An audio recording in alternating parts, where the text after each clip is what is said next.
English and Spanish are two different languages, but they have some similar and different points. Learners have to take this into account because these differences or similarities could help them to learn a language more easily. To illustrate this point, some differences will be presented about the formation of the words, phrases, sentences, and clauses, and also two similarities will be presented. First, word formation presents a difference in common nouns, because in Spanish the common nouns have gender, but in English they don't have gender. For example, in Spanish we say el gato, la gata. In English they say the cat. In Spanish we say la silla, but they say the chair. And we say el país, and they say the country.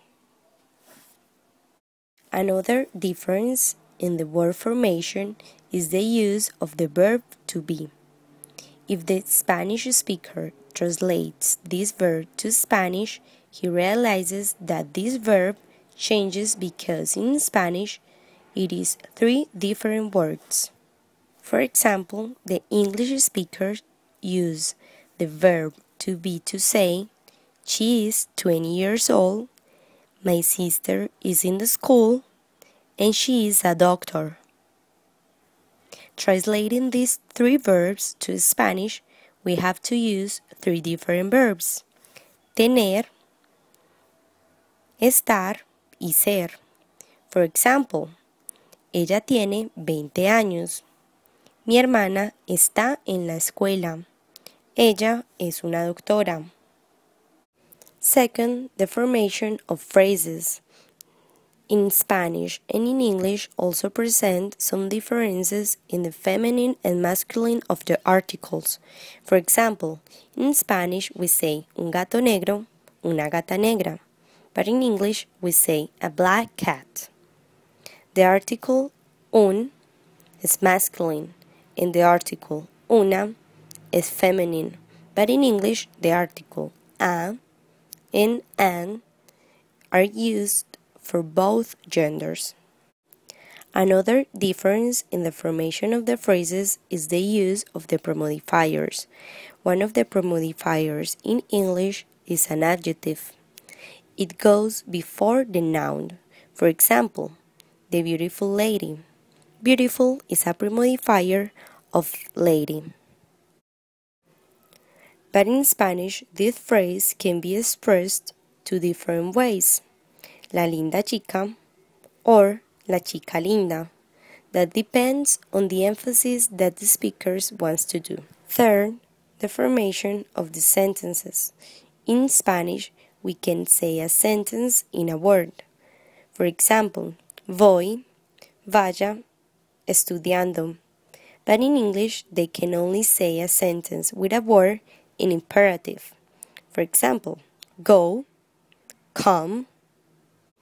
Another difference in the formation of sentences is that in Spanish we have tacit pronouns.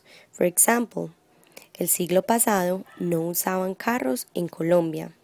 Or, el siglo pasado ellos no usaban carros en Colombia. But in English they cannot say last century they didn't use cars in Colombia because it is missing the subject they. The last difference concerns the formation of clauses. In Spanish, the relative pronoun can never be omitted.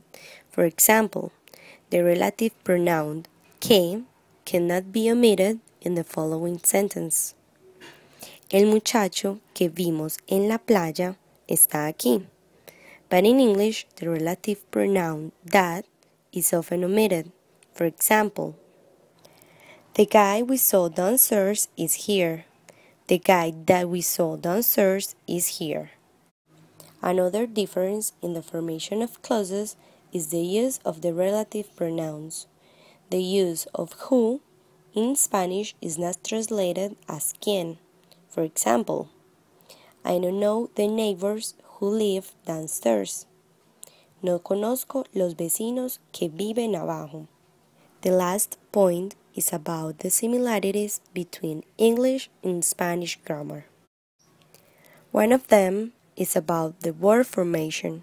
In English, like in Spanish, all words are generally not capitalized, but there are exceptions like proper nouns. For example, Alemania, Germany, Guillermo, William.